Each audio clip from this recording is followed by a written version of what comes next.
शिव गुरु महादेव के चरणों में मेरा प्रणाम स्वीकार हो। माता पार्वती के चरणों में मेरा प्रणाम स्वीकार हो। हरिंदर भैया तथा नीलम दीदी के चरणों में मेरा प्रणाम स्वीकार हो। सभी गुरु भाई तथा गुरु बहन के चरणों में मेरा प्रणाम स्वीकार हो। गुरु भाई तथा गुरु बहन, मेरी इस शिव चर्चा की कहानी को पूरा अंत तक सुनिएगा। शिव चर्चा की कहानी एक आलसी की कहानी है। किसी गांव में एक आलसी ब्राह्मण अपनी पत्नी लीलावती के साथ रहता था। आलसी ब्राह्मण का नाम किशोरी लाल था। किशोरी लाल आलसी तो था ही, लेकिन भगवान शिव का भक्त भी था। वह सुबह शाम पूजा पाठ किया करता था और भगवान भोलेनाथ का नाम का जाप करता था। बस यही दो काम उसके पास थे। बाकी समय में सोता रहता था। इसी कारण से उसकी पत्नी और किशोरी लाल में आए दिन अनबन हुआ करती थी। एक दिन किशोरी लाल जब सो रहा था तो उसकी पत्नी आकर बोली कि उठो, जाओ खेत खाना खा करके, और आज फसल काटने का समय है, आते समय कुछ सब्जी खेत से लेते आना। आज घर में सब्जी बनाने को कुछ भी नहीं है। अगर नहीं लाते हो सब्जी तो घर में आज खाना नहीं बनेगा, मैं पहले ही बोल देती हूँ। किशोरी लाल अपनी पत्नी का बात को नज़रअंदाज करके फिर सोने चला जाता है। किशोरी लाल की पत्नी किशोरी लाल को सोता हुआ देखती है तो बोलती है, अरे तुम अभी भी सो रहे हो, उठो, जाओ खेत, आज फसल काटने का समय है। खेत में फसल बहुत बड़ी हो गई है, अगर आज नहीं काटोगे तो उसे जानवर चढ़ जाएगा और नहीं तो कोई चुरा ले जाएगा। किशोरी लाल सोता रहा और उसकी पत्नी बोलती रही। किशोरी लाल की पत्नी बोली, हे भोलेनाथ, इसका आलस कब खत्म होगा, मैं तो इनसे तंग आ गई हूँ। ऐसा कह करके किशोरी लाल की पत्नी घर से बाहर जाती है और एक बाल्टी पानी भर करके लाती है और किशोरी लाल के ऊपर डाल देती है। किशोरी लाल भीग जाता है और गुस्से में आकर अपनी पत्नी से झगड़ा करने लगता है।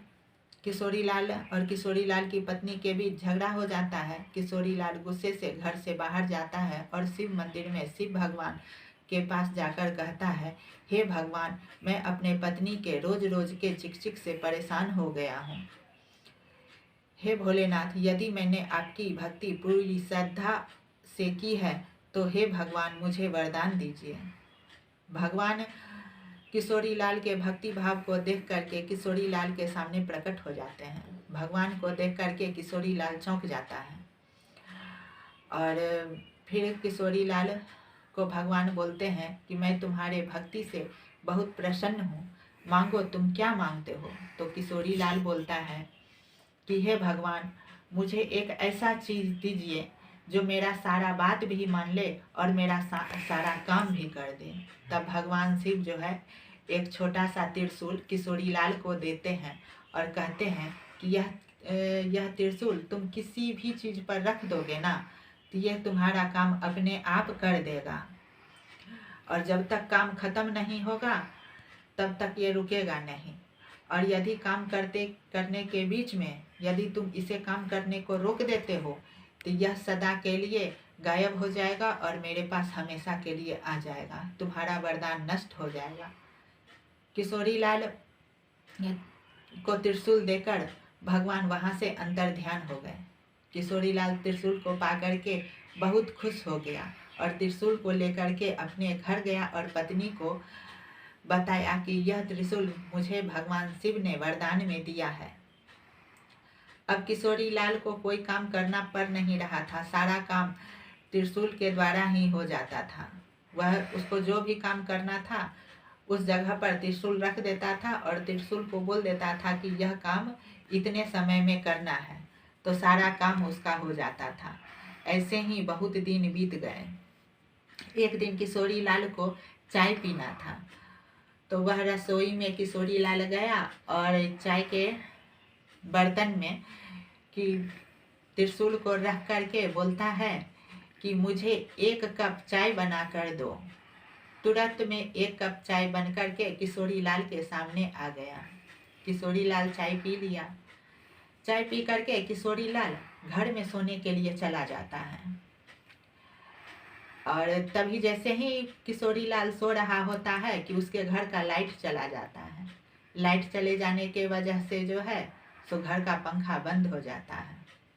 तब किशोरी लाल बिना चिंता किए, बिना कुछ सोचे समझे अपना त्रिशूल हाथ पंखा पर रखता है और बोलता है, हे हाथ पंखा, तुम मुझे हवा करो जब तक लाइट नहीं आती है।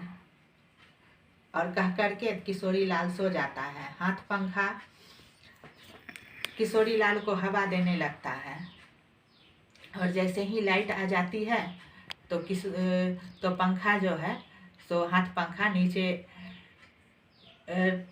नीचे चला जाता है। पंखा बंद हो जाता है और लाइट से पंखा चलने लगता है।